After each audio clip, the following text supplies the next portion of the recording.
Wel, dyma'r car, Humber-Scepter wedi gofrestru y mis Medi 1965. Yr adeg hynny roedd e werth 110.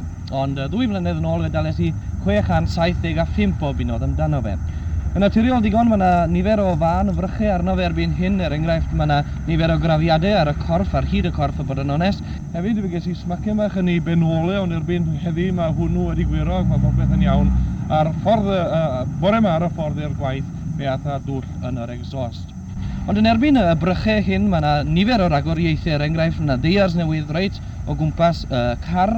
A thi fewn, wel, mae fe'n berffeth lan, popeth yn gweithio yma. A un o'r rhagoriaethau mwyaf, wrth gwrs, yw taw dim ond 12,000 ar hugen mae'r car wedi ei wneud. Ac hefyd mae yna set radio yma werth 15 punt ar hugen.